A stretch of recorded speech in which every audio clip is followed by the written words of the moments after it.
আর এই উম্মতে মুহাম্মাদির মধ্যে আরো 70,000 স্পেশাল মানুষ আছে যারা বিনা হিসেবে বিনা আযাবে ডাইরেক্ট জান্নাতে যাবে ইনশাআল্লাহ। বলে দিব তারা কারা। তবে অন্য একটা হাদিসে আসছে যে প্রত্যেক হাজারের সাথে আরো 70,000। তবে শর্ত কঠিন। কিরকম শর্ত?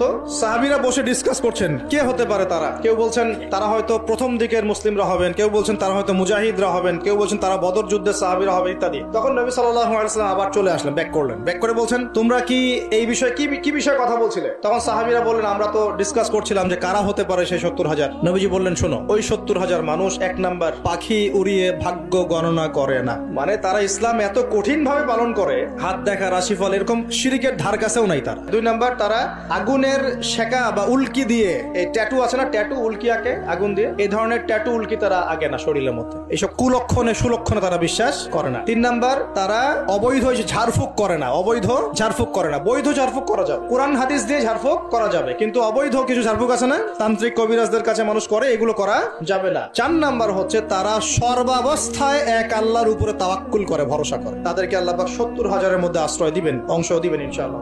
এক সাহাবী দাঁড়িয়ে বললেন ইয়া রাসূলুল্লাহ, আমার জন্য দোয়া করেন, আমি যেন সেই 70,000-এর মধ্যে থাকতে পারি। তো নবীজি বললেন হ্যাঁ তুমি 70,000-এর মধ্যে একজন। এরপর আরো দুজন সাহাবী দাঁড়িয়ে গেলেন, আমার জন্য দোয়া করেন। নবীজি বললেন না, এভাবে সবার জন্য দোয়া করতে থাকলে দরজা কি হতো? বন্ধ হয়ে যেত। এই দরজা খোলা আছে।